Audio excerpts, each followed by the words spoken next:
Hola, buenas tardes a todos. ¿Me escuchan bien? Bueno, espero que sí, les agradezco que se hayan sumado.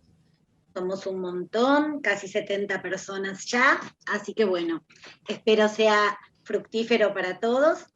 Ya saben que vamos a hablar de determinación de la capacidad, entonces esta tarde la charla la compartimos el Instituto de Familia, Niñez y Adolescencia con el Instituto de la doctora Liliana Nesosi de Derecho de la Discapacidad. La doctora en este momento, por asuntos personales, no se pudo unir aún, pero creo que dentro de un ratito se va a unir también a la reunión.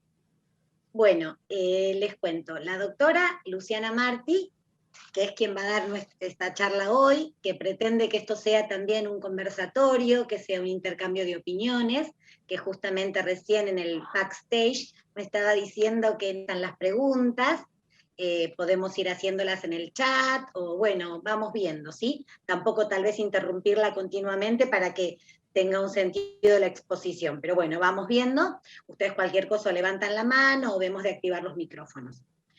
Bueno, les cuento un poco. La doctora es abogada, docente de la Universidad de Buenos Aires, maestrando de la Maestría en Derecho de Familia, Infancia y Adolescencia de la UBA, integrante del Instituto de Derecho de Familia del Colegio Público de Abogados de Capital Federal, directora académica de la Revista de Derecho de Familia y Sucesiones de la Universidad Abierta Interamericana, y escribió varios artículos en distintas revistas de derecho, por ejemplo, en análisis de legislación, anales de legislación argentina y otras.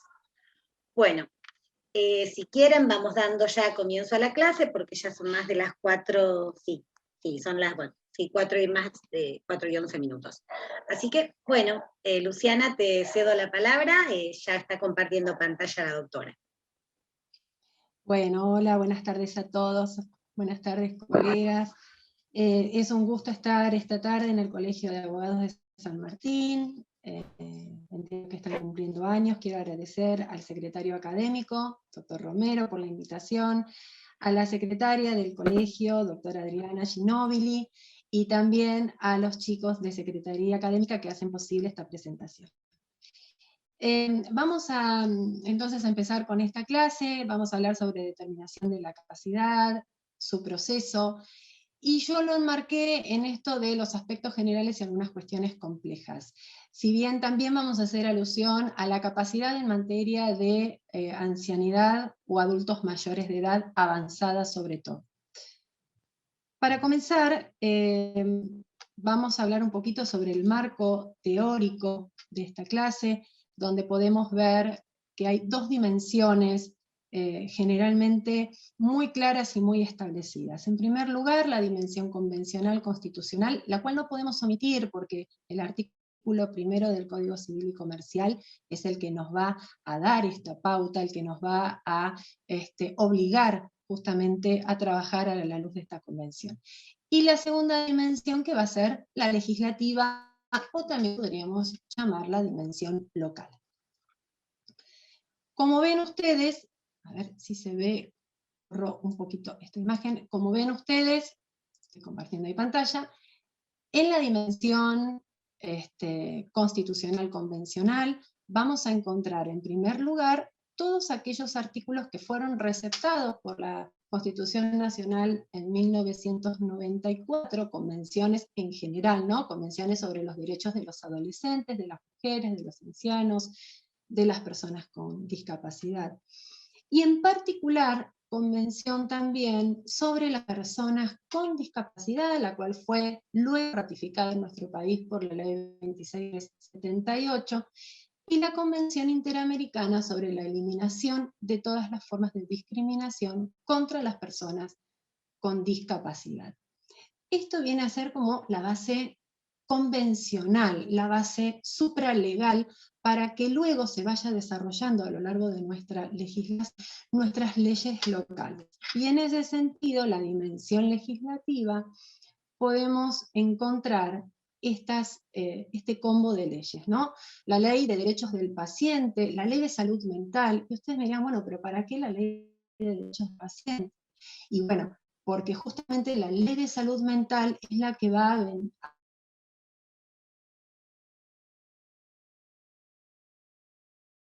de la mano o atada a través de la ley de salud mental. La ley 27044, esta ley va a otorgar jerarquía constitucional a la Convención sobre los Derechos de las Personas con Discapacidad. Y la ley 27360, que ratifica la Convención Interamericana de los Derechos Humanos de las Personas Mayores. Vamos a ver más adelante que en la Argentina no hay un derecho de la ancianidad. En realidad en todo el mundo no hay un derecho de la ancianidad. Es una rama que está poco explotada, poco trabajada, y que se la identifica o se la asocia con el derecho a la niñez. Y si bien podemos implementar algunas normas o algunas o hacer alusión a algunas cuestiones referidas a la niñez, lo cierto es que no podemos identificarla, ¿sí? Porque obviamente cada grupo social tiene su propia historia. Y no puedo dejar pasar por alto, obviamente, el Código Civil Comercial. El Código Civil y Comercial va a definir a la persona humana como un sujeto con protección, pero a su vez con autodeterminación. La autodeterminación es muy importante porque en definitiva nos va a permitir comprender que la persona tiene capacidad, puede autodeterminarse, puede regirse, establecer sus propias normas y sus propias reglas, obviamente en el marco de la sociedad donde se vive, ¿no? Eso seguro, pero que puede autodeterminarse. Y esta autodeterminación va a estar dirigida y acompañada por la capacidad. Y cuando hablamos de capacidad, si bien hablamos de una aptitud, no deja de ser una competencia. En sentido contrario, una persona que no tiene capacidad es una persona incompetente para determinada cuestión. Pero la capacidad habla de una competencia. ¿Cómo va a ser esta competencia entonces? Es una competencia que se va a regir conforme a un aspecto interno de la persona. Y este es el discernimiento. Recuerden ustedes que para los actos jurídicos se requiere como elemento volitivo, como elemento necesario para que ese acto sea válido, discernimiento, intención y voluntad. Y este discernimiento es el que va a estar acompañado, el que va a regir de manera interna la capacidad. Traigo a colación, por ejemplo, el tema contractual. Para realizar un contrato, el código no me pide que tenga discernimiento, me pide que la persona tenga capacidad como presupuesto de validez de ese contrato. Sin capacidad, no hay presupuesto de validez de ese contrato. De manera que ahí pondríamos en jaque ese contrato. Bueno, esta capacidad requiere de discernimiento. Entonces, dijimos que la capacidad, para ir redondeando este concepto, es justamente esta aptitud que conlleva toda persona humana, y va a ser, en definitiva, la regla.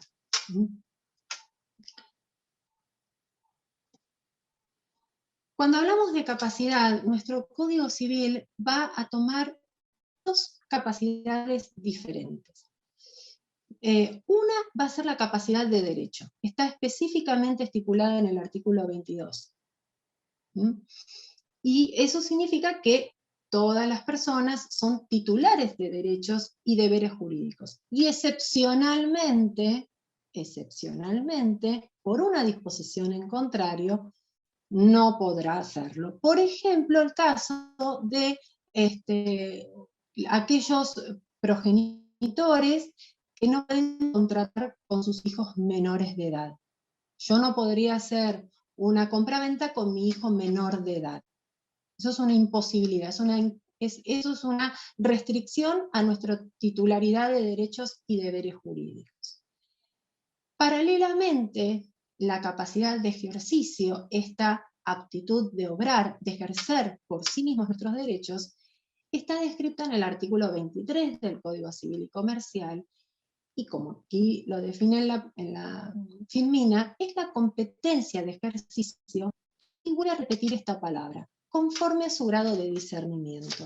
Como recordarán ustedes, aquellos menores de 10 años se considera sin discernimiento los ilícitos cometidos por ellos. Entonces, se entenderá que va a ser un hecho voluntario. Y el discernimiento también lo vamos a enmarcar dentro de aquellos conceptos de madurez o salud mental. Porque, a ver, yo puedo tener capacidad, puedo ser mayor de edad, pero en ese momento no puedo tener discernimiento. Ya sea porque estoy consumiendo un estupefaciente que me anula mi discernimiento, o porque producto de alguna cuestión que afecte mi salud mental o cognitiva, no tenga posibilidad de comprender la magnitud del acto que estoy ejecutando. Por eso la capacidad se diferencia del discernimiento en este sentido. Uno va a ser la actitud y el otro va a ser el elemento interno de la persona. Pero esta diferencia no significa que estén en las antípodas, sino que van de la mano. Sin discernimiento no va a haber capacidad de ejercicio, no así la de derecho. Eso tiene que quedar bien en claro porque son dos capacidades distintas, que pueden estar unidas o no, no necesariamente. El código se encargó justamente de presumir, de asumir quiénes son los incapaces de ejercicio. El código presume que estas personas que describen el artículo 24 ya de por sí son personas que no van a tener capacidad de ejercicio. Repito, vuelvo un poquito para atrás, esta competencia de ejercicio, no de derecho, sino de ejercicio. La persona por nacer, obviamente, la persona que no cuenta con la edad y grado de madurez suficiente, y la persona declarada incapaz por sentencia judicial, y es muy importante también en la extensión dispuesta en esa decisión. ¿Qué me quiere decir el código con esto? Me está diciendo que todas las personas que van a ser restringidas o declaradas incapaces van a tener la misma extensión, como por ejemplo aparecía en el código de Vélez, donde todos eran insanos y nadie podía hacer nada. No, justamente no. Hay algunos que van a poder contratar, hay otros que no, hay algunos que van a poder votar, hay otros que no, e incluso casarse. Hay algunos que podrán casarse y otros que no podrán casarse. Por eso fue necesario esta incorporación en la extensión dispuesta en esa decisión. Porque las sentencias judiciales en materia de restricción de capacidad tienen que detallar qué pueden y qué no pueden hacer. Siempre pensando en función de la persona capaz, siempre teniendo como norte, por eso vuelvo, como regla, la capacidad. No se puede restringir o anular a una persona porque se la presume con autodeterminación. Aunque por más mínima que sea, esa autodeterminación es la que se protege. Se resguarda eso. Ahora bien, antes de avanzar en las reglas procedimentales, ¿qué quise explicar con esta primera parte? Que nuestra legislación actual, el Código Civil y Comercial, no es que ha salido de una galera y de golpe nos encontramos con que hay una sentencia de restricción de capacidad y listo, y determinemos la capacidad y listo. No, evidentemente hay un bagaje importante de normas, de conceptos, de principios que acompañaron la creación de este Código Civil y sobre todo este nuevo paradigma de pasar de un sujeto donde en definitiva no va a tener ningún tipo de participación, de competencia, a un sujeto donde por más mínima que sea, se va a estar por esa capacidad. siempre se va a estar por esa capacidad. ¿Cuáles serían entonces las reglas para poder pretender o requerir esta restricción, esta disminución o determinación de la capacidad? Porque fíjense ustedes qué importante la palabra, me está hablando de determinación de capacidad, no me anula la capacidad, no me está diciendo que la persona es insana, me está pidiendo determinarla. Bueno, capacidad, ¿hasta dónde? ¿Cuál es mi capacidad? En primer lugar, el Código Civil y Comercial, por eso quise hacerles esta aclaración previa, el Código Civil y Comercial va a tomar los principios de la Convención Internacional de las Personas con Discapacidad y los va a adosar al artículo 31 del Código Civil y Comercial. Los principios que ustedes ven que están marcados en azul son aquellos, es justamente un resumen, pero es de lo que no se puede omitir. La capacidad de ejercicio siempre se va a presumir, por más mínima que sea, por más chiquita o pequeña que parezca, aunque sea la voluntad de vivir con alguien, o la voluntad de que quiero que esta persona sea mi sistema de apoyo, siempre se va a presumir y se va a tomar en cuenta. Las limitaciones a la capacidad van a ser siempre de carácter excepcional, no pueden omitirse, siempre de carácter excepcional. La intervención estatal va a tener siempre un carácter interdisciplinario, y esto, a diferencia del código anterior, hace que ponga en juego también otras disciplinas. Por ejemplo, no solamente un psicólogo o un psiquiatra, como dice el Código Procesal, sino también un asistente social. Un asistente social también nos puede dar el soporte para pedir esta restricción. Al igual que los niños y adolescentes, la persona va a tener derecho de recibir información, pero ¿para qué? Justamente para el inciso siguiente, para poder participar en su proceso. Entonces, esto es importante porque si la persona que vamos a solicitar esta restricción de capacidad o solicitar que se determine la capacidad, contesta esta pretensión, tiene que ser escuchada. No se puede anular porque contestó esa demanda, entre comillas, que la verdad no me gusta utilizar esa palabra de demando a otra para determinar su capacidad.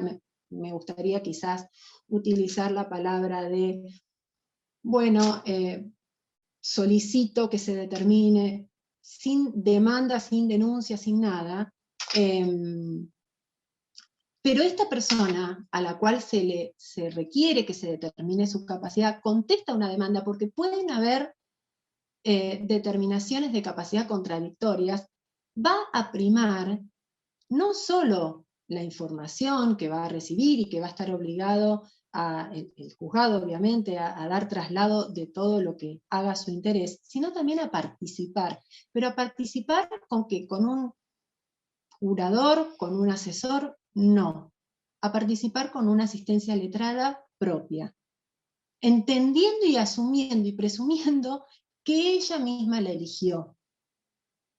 No podemos sostener, bueno, la eligió, no. La presunción es su capacidad, por más mínima que ésta sea. Y el último principio son justamente las alternativas terapéuticas, que estas alternativas terapéuticas tienen que ser lo menos restrictivas posible.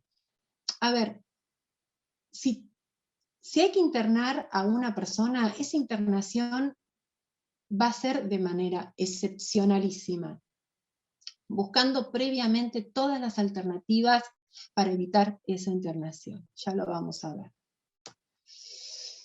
Y acá un punto que me parece importante y que a veces conlleva un poco a confusión, y muchas veces nosotros, los abogados, a veces también nos confundimos y utilizamos los mismos términos, y sin embargo no son sinónimos. Persona restringida en su capacidad e incapaz no son sinónimos.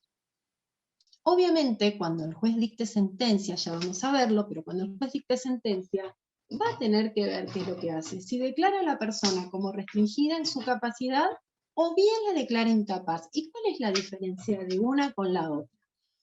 Bueno, la primera diferencia es que a la persona restringida en su capacidad se le va a designar un sistema de apoyo.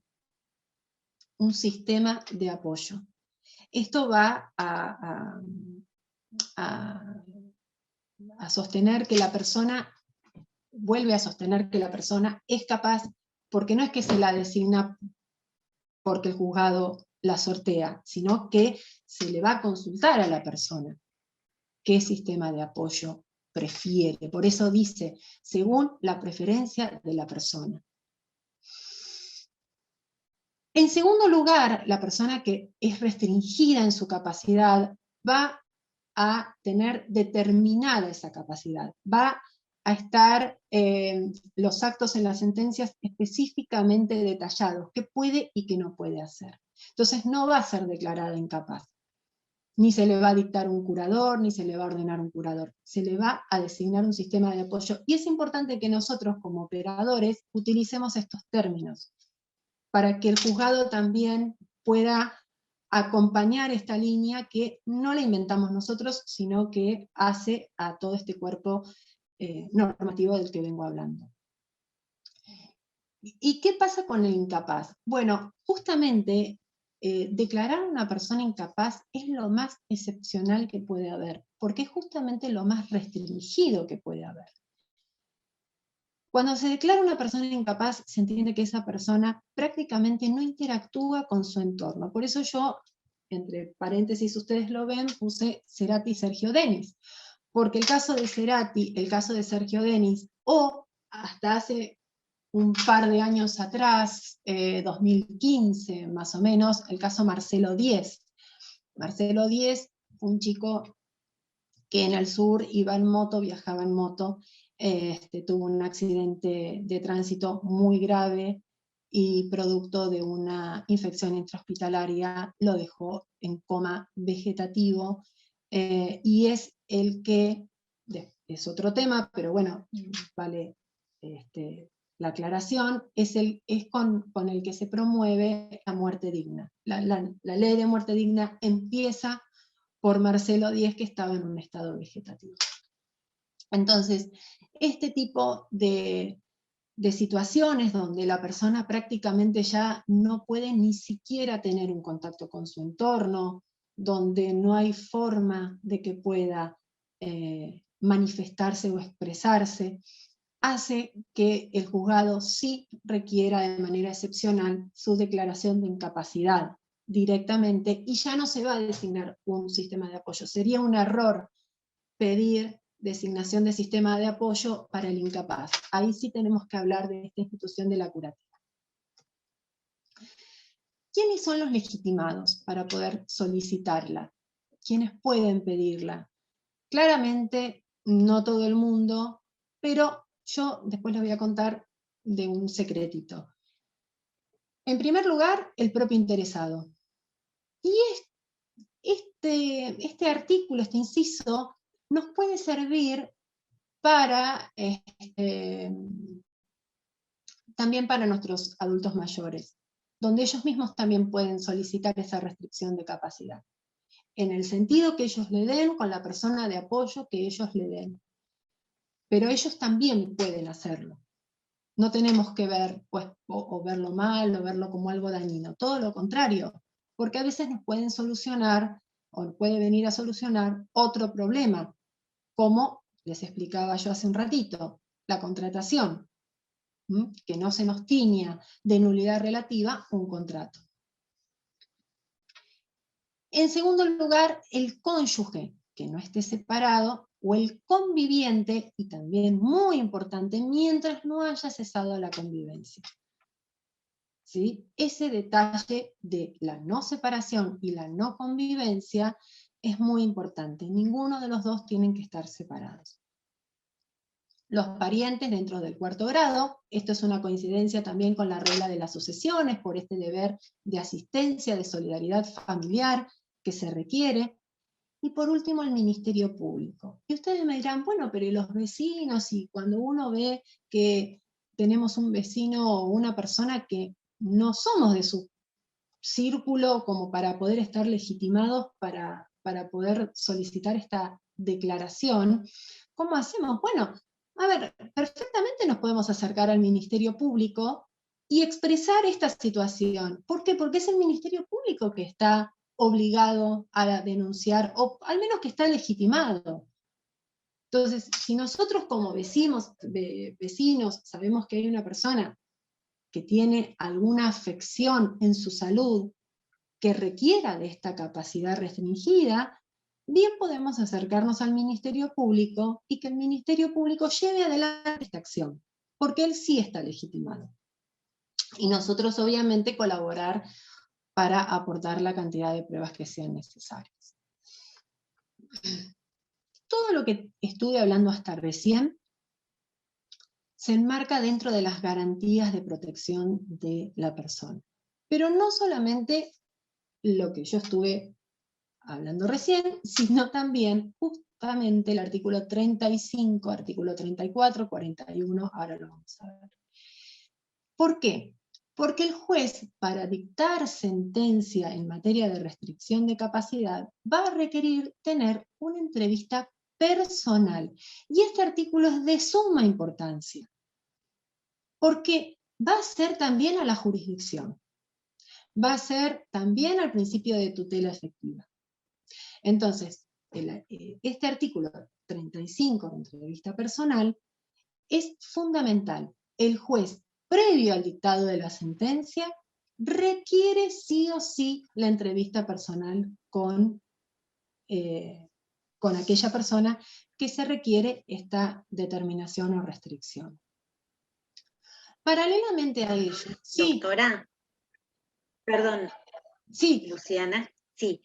En el chat hay un par de comentarios y después también ahora hay una preguntita. ¿Querés que te la hagamos ahora o preferís que al final? Es del tema, si es con estas planillas, con estas filminas, sí, ¿están relacionadas con la filmina? Sí, en realidad sí. Una doctora Dale. pregunta si se puede designar a dos juradores, por ejemplo, padre y madre. Sí, sí, sí, por supuesto, sí. Sí, por supuesto que sí, se puede proponer a los dos. De hecho, se puede tomar también como soporte, o se podría llegar a tomar como soporte, las reglas del mandato, por ejemplo, cuando uno designa a dos mandatarios, o las reglas de la sucesión, dos administradores que trabajen de manera indistinta. ¿Mm? Así que sí, sí, por supuesto, sí. Perfecto. Después, otra doctora, la doctora Álvarez dice que la determinación de la capacidad jurídica es un comentario, ¿no? No tiene que ver con el tema de internación de salud mental, que el objeto de la determinación no es la internación. Exactamente, no, por eso, ahora lo vamos a ver más adelante.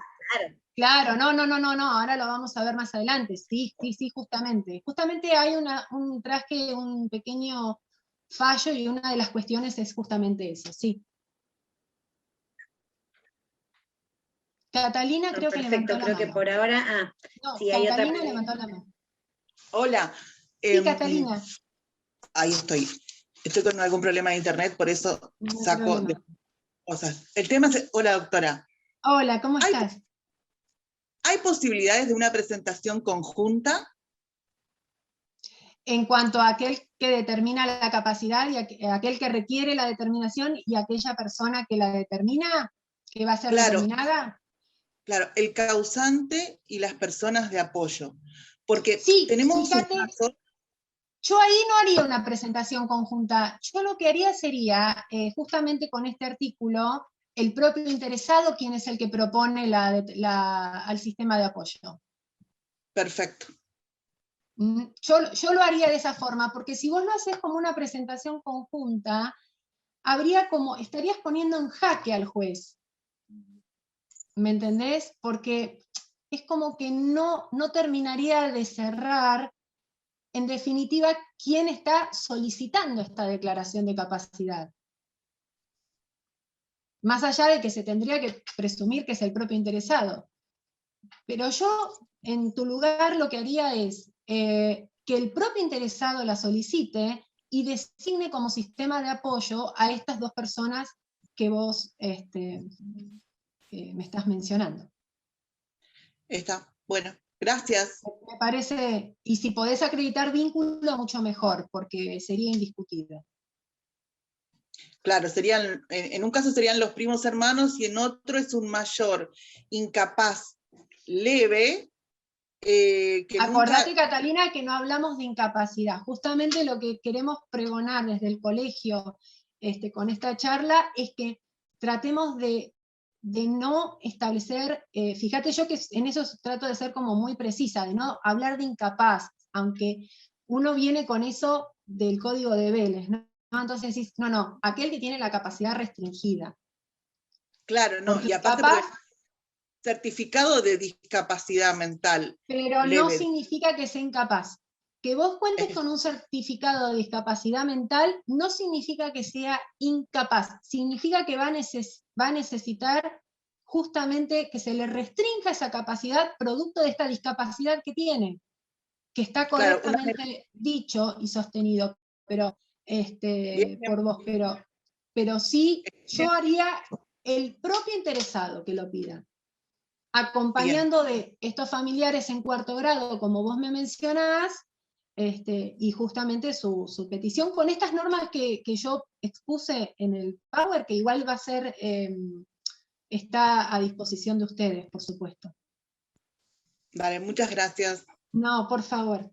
Perdón, otra pregunta, Luciana, que dice, bueno, está relacionada con la de la doctora, con la de Catalina, que dice si se necesita certificado de discapacidad para iniciar la determinación de la capacidad jurídica. Ahora vamos a ver, sí, ahora vamos a ver. Si tenés un certificado de discapacidad, mejor, pero no va a ser suficiente uno solo. Ahora lo vamos a ver. Termino con Perfecto. esto y avanzo en Avanzamos eso. entonces y cualquier otra consulta. Perfecto. Entonces, como les decía, es una garantía de protección para aquel que se requiere esta determinación de capacidad, sí o sí, y en el caso de Catalina, que Catalina nos trajo a colación, va a ser obligatorio tener una entrevista personal con el juez, y en el caso de Catalina, cuando se tenga esa entrevista, ahí va a también ratificar esa manifestación en cuanto a los sistemas de apoyo que el restringido pretende o busca tener. Por otro lado, el juez puede dictar medidas cautelares, como por ejemplo la inhibición general de bienes. Podría dictar otras, pero generalmente la inhibición general de bienes es la que más se utiliza.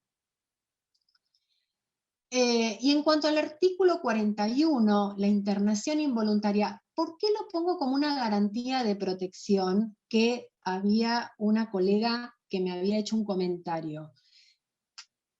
Porque puede pasar que no contemos con ningún certificado, ni de discapacidad, ni tampoco la persona tenga voluntad de acercarse a dos médicos, a un psiquiatra y a un psicólogo, como para poder establecer un parámetro médico o interdisciplinario, si se quiere, de su situación. Entonces, ¿qué sucede? Tenemos que solicitar por esta vía la internación. La internación va a ser involuntaria, porque la persona no va a querer internarse, ni quiere ser evaluada tampoco, pero requiere sí o sí de esta intervención judicial para que pueda tener una mejor protección.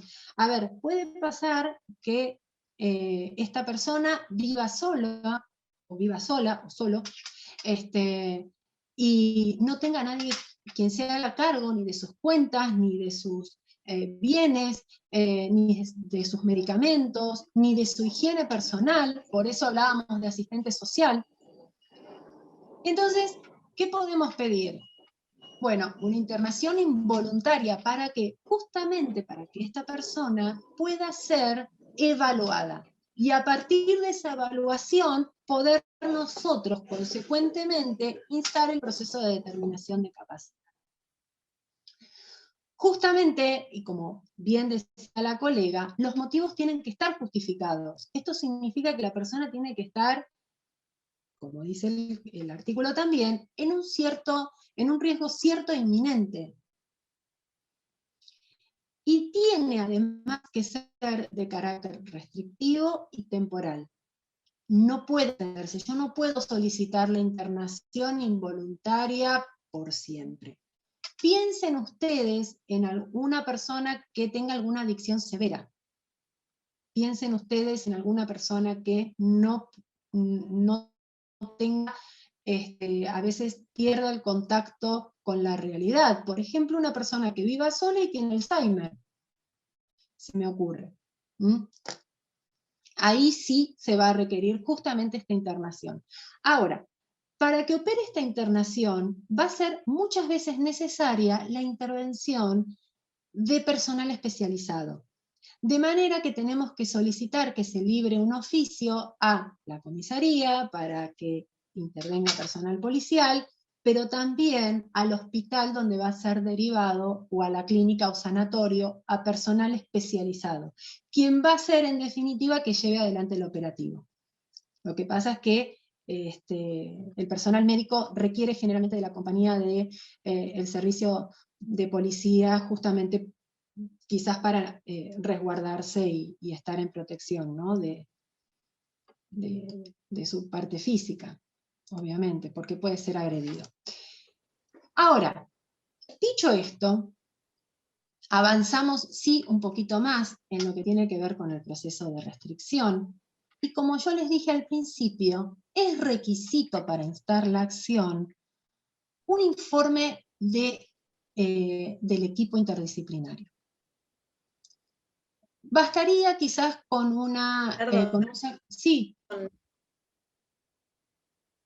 Tengo otra preguntita en el chat que tiene que ver con los artículos justamente anteriores, de la filmina anterior, a ver, cuando hablabas de las medidas cautelares.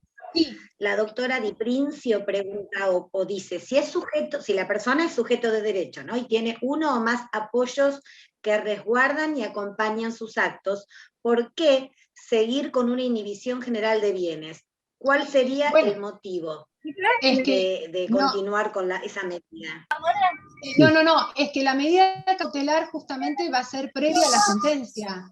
Una vez habida o determinada la capacidad y ya designado el sistema de apoyo, claramente se va a pedir el levantamiento de la medida cautelar. Por lo menos esa sería la regla. Ahora, si el juez observa que es necesario, o el juez considera que es necesario, ahí será cuestión nuestra plantear justamente su injustificación. Pero las medidas cautelares van a ser solicitadas previamente al dictado de la sentencia. ¿Sí? Estoy tratando de pensar algún ejemplo, pero bueno, no se me ocurre para mantener esa medida cautelar. Salvo que la persona se escape o no esté, no sé, se me ocurren ejemplos, o no esté permanentemente acompañada de sus sistemas de apoyo, porque ser su sistema de apoyo no significa estar todo el tiempo con esa persona también. No estamos hablando de que esa persona, no está esa persona internada. No sé si respondí la pregunta a la doctora. ¿Sí? ¿O quedó respondida la pregunta?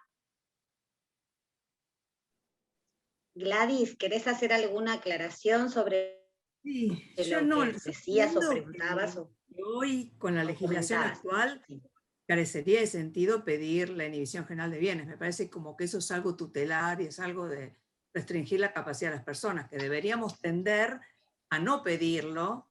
Y bueno, evidentemente, si después surge que necesita apoyo para muchas actividades, tal vez ahí, pero yo creo que eso ya habría que eliminarlo. Es mi interpretación. Lo que pasa, Gladys, es que vos te podés encontrar con una determinación de la capacidad contradictoria, donde la persona no quiere ser determinada en su capacidad, o donde haya una discusión en ese punto.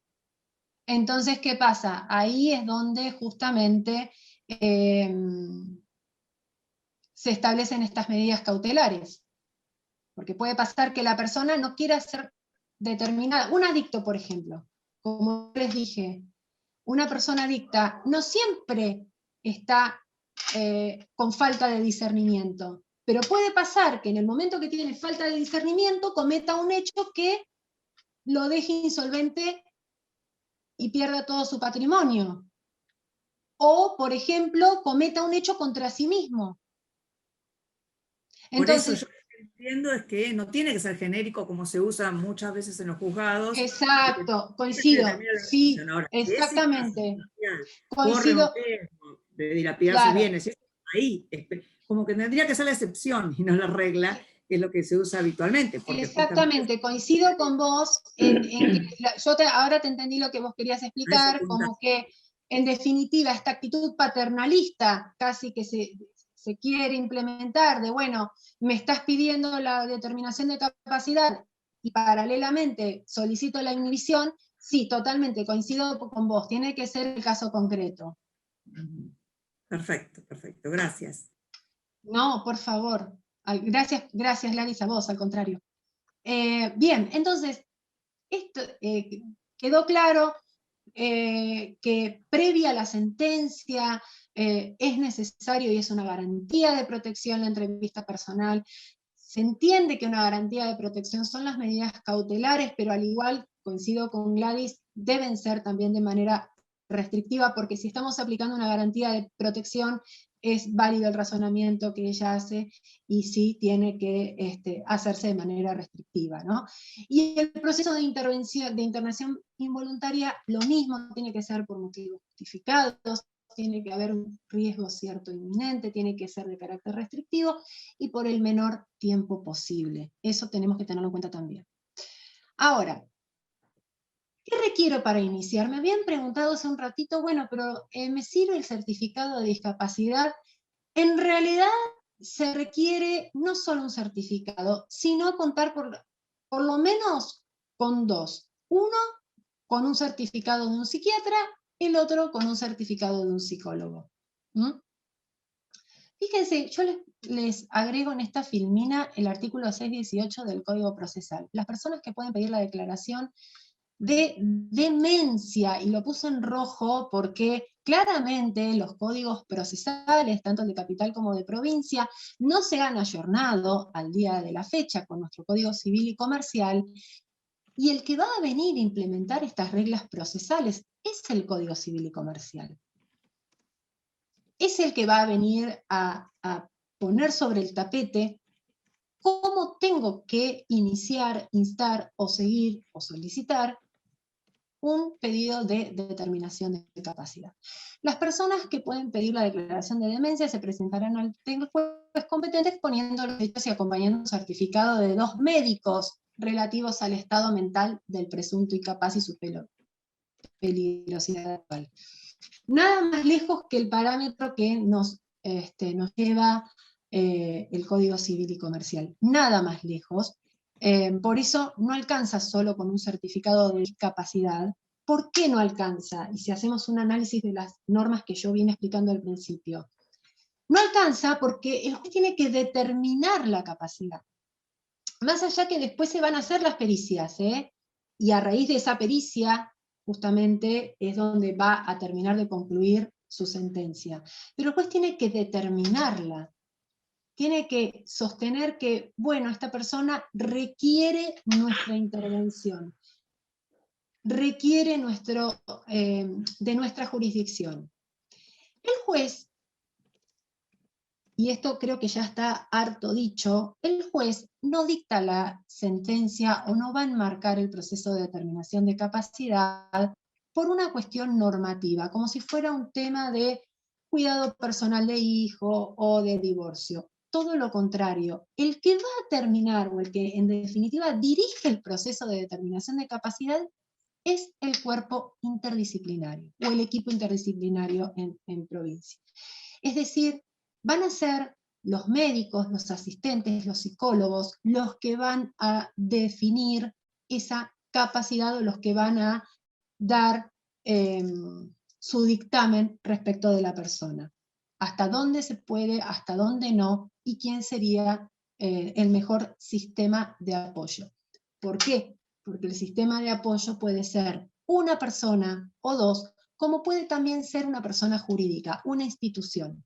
En el caso de las personas adictas, pueden ser designadas sistemas de apoyo, personas jurídicas, instituciones que los recepten. ¿Mm? Entonces, ¿qué requiero para iniciar este? Un comentario que...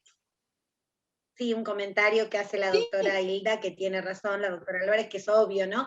Que dice que ya no podemos hablar de demencia, que por eso lo subrayaste. Exacto, ¿no? Por eso lo puse en rojo. Demencia, ¿no? Exacto, es que lo traigo, justamente lo puse a colación, porque muchas veces nosotros como operadores tenemos tan naturalizado nuestro código y las palabras y todo lo que la ley dice, que casi como que no las discutimos. Por eso yo justamente lo pongo en rojo, porque el Código Civil Procesal Civil y Comercial de la provincia, como también el de Capital, ambos dos se solventan o se sustentan en el Código Civil de Vélez. No han modificado esta situación. Y nosotros, como juristas, tenemos que comprender que muchas veces hay leyes que pesan sobre otras. La ley de nación, el Código Civil de Nación, en esta pirámide que él señala, que nosotros tenemos, hola ahí te estoy viendo, justamente el Código Civil y Comercial es el que va a regir este proceso. Y paralelamente o por debajo o con alguna cuestión procesal propia, el Código Procesal Civil y Comercial, provincia o capital. Pero, sí, Hilda, como vos decís, hablar de demencia realmente sería no estar a la altura de lo que hoy entendemos como derecho en materia de capacidad. ¿Sí? Hilda, no sé si querés aportar algo. Gracias, doctora. No, yo soy miembro del Instituto de Discapacidad del colegio, y entonces, bueno, me tomo el atrevimiento de hacer algunos aportes nada más. Exacto. Y acuerdo con usted, por eso veo que lo remarcó como para poder sostenerlo desde ese lugar. Exacto, para no naturalizarlo. Y aparte, algo que sí que debemos resaltar es el tema de la falta de adecuación de nuestros códigos procesales a las nuevas normativas y a todos los compromisos, ¿no? Eso es algo que necesitamos urgente.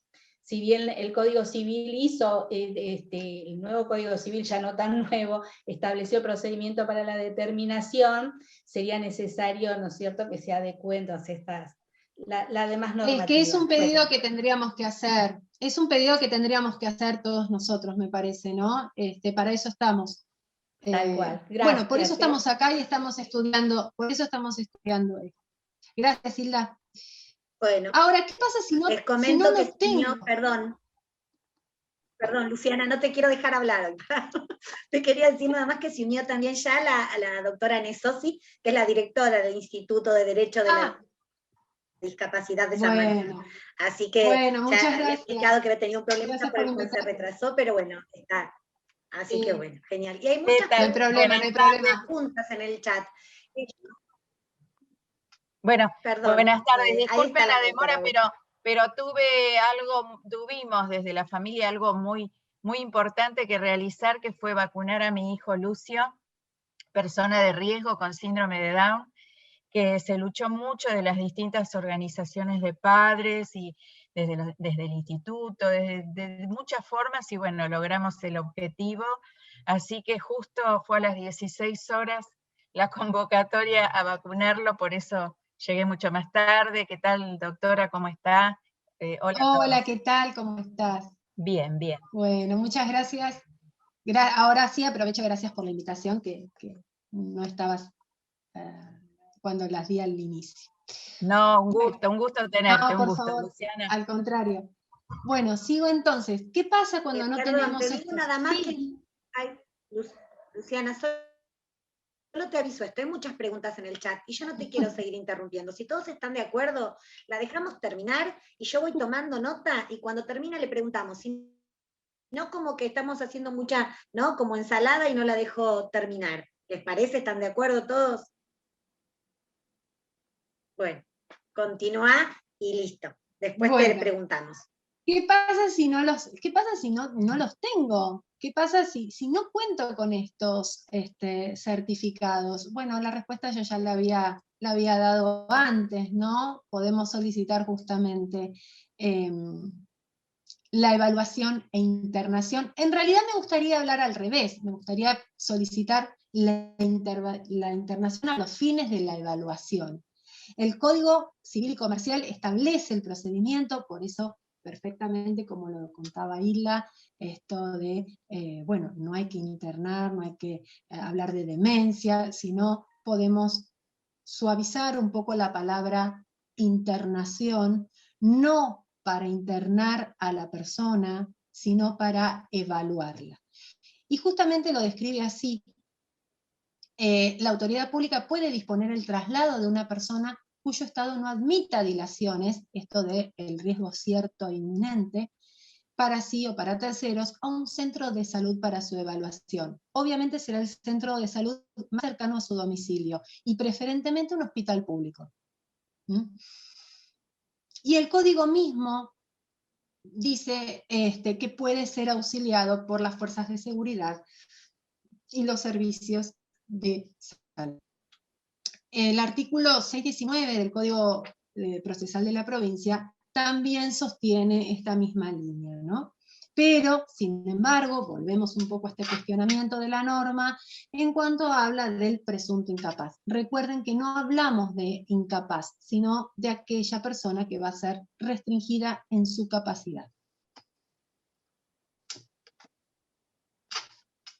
Y acá empiezan los problemas por los cuales también fui convocada.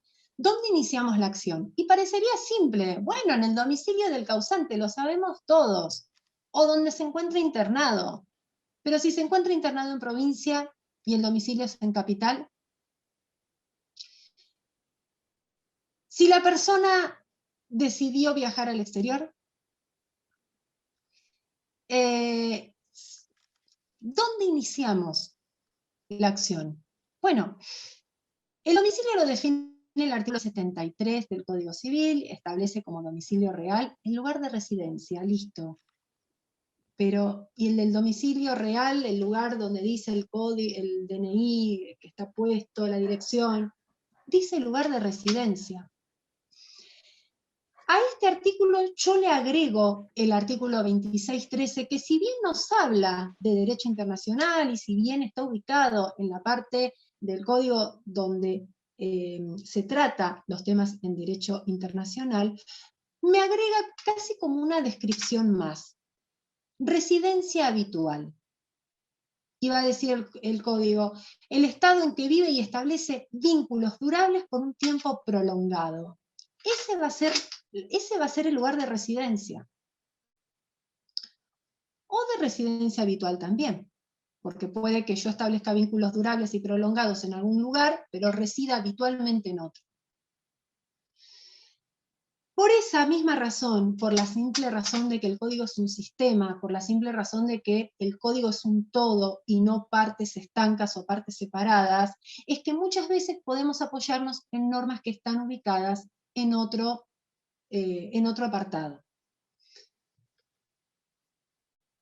¿Por qué tenemos que iniciar la acción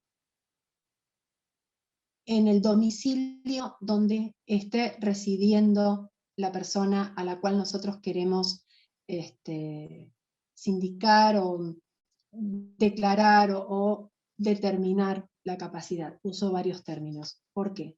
Principalmente porque van a haber dos principios. El principio de inmediación, el cual va a estar a su vez avalado por este artículo 35 del Código. Justamente ese principio de inmediación es el artículo 35 del Código Civil y Comercial.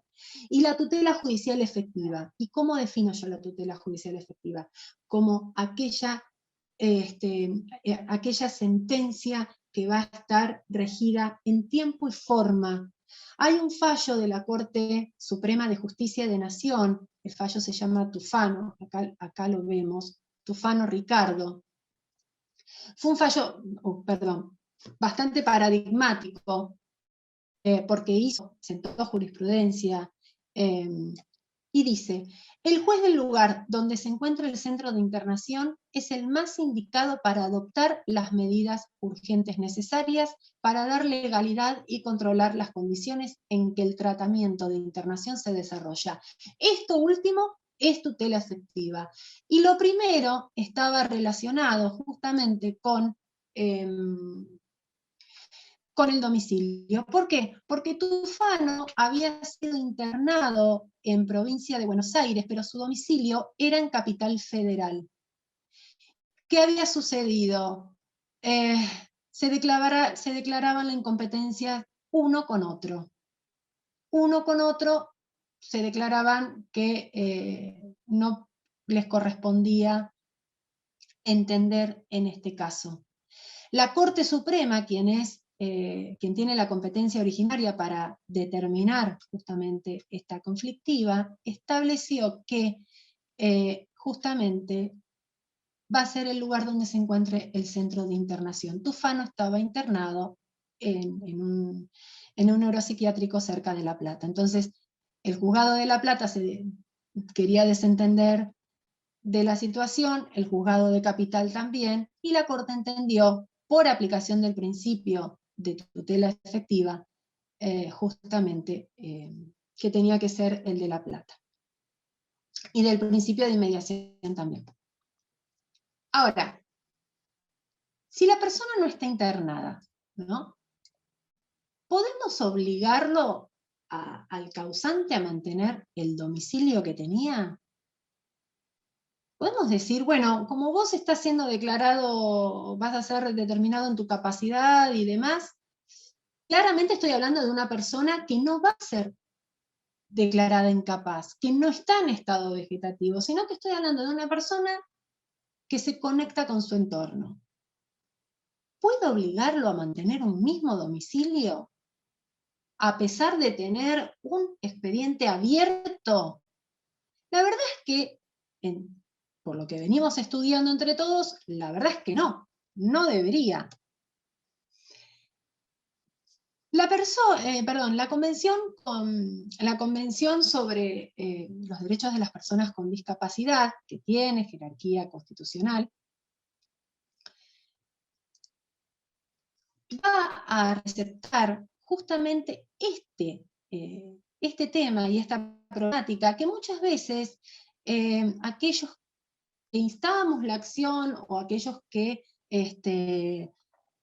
asesoramos a las familias o que nos consultan, creemos que nos terminamos convirtiendo en propietarios de esa persona. Algunos serán por buena intención, a modo de resguardo, y otros quizás no tanto, como pasa en todos temas de familia. Sin embargo, esta convención ratifica la libertad de desplazamiento y la libertad para elegir su residencia. Esto es muy importante, porque como les dije yo al principio, la voluntad de la persona que va a ser restringida en su capacidad tiene que primar, por más mínima que sea. Y si esa voluntad es no querer habitar más en un determinado domicilio a la luz de una determinada jurisdicción, tiene que estarse por esa libertad. También van a tener derecho a cambiar una nacionalidad. Esto me está dando la pauta de que puedo irme a vivir al exterior. Es decir, que la persona, incluso ya decretada en su capacidad, va a poder viajar al exterior y residir en otro país. Y aquí,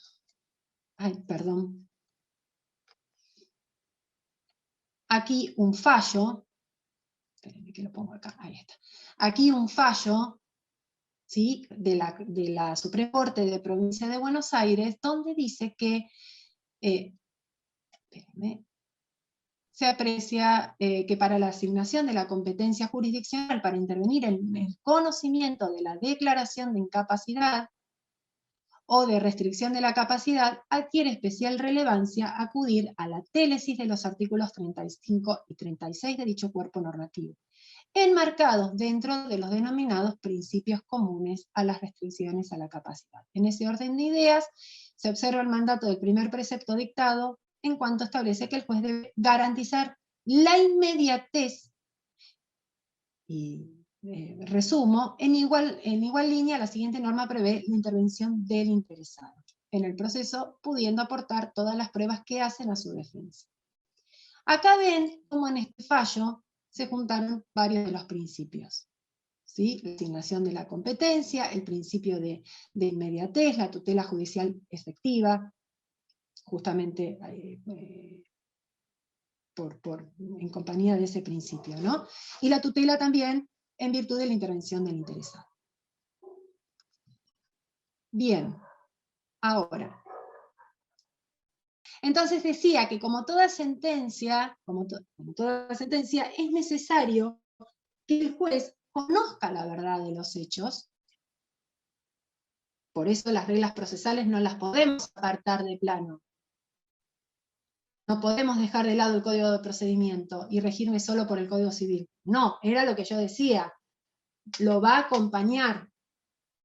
¿Y cómo lo va a acompañar? Bueno, justamente la sentencia tiene que conocer la verdad de los hechos y formarse una convicción con la prueba aportada. ¿Puedo aportar pruebas? Sí. ¿Puedo aportar prueba en cualquier momento del proceso? También, porque el artículo 710 me lo permite. Porque puede ser que produzca una prueba pasada la instancia procesal donde se me ha contestado el traslado y demás. ¿Puedo aportarla? Sí, también la puedo aportar en virtud justamente del artículo 710 del Código Civil y Comercial. Obviamente, vuelvo un poquito para atrás y con respecto a la competencia, no omitamos el artículo 716, si mal no recuerdo, respecto de la competencia, donde nos rige todos los principios en materia de las acciones de derecho de familia. Ahora se los digo con más precisión. Sí, 716 del Código Civil y Comercial, reglas de la competencia. No omitan también ese artículo agregar en sus defensas. Conocer la verdad de los hechos, formarse una convicción, como dije, con la prueba producida. Y el artículo 38 del Código Civil y Comercial me va a dar el parámetro, o le va a dar el parámetro al juez, de cómo tiene que llevarse adelante esta sentencia. ¿Puede haber una sentencia arbitraria?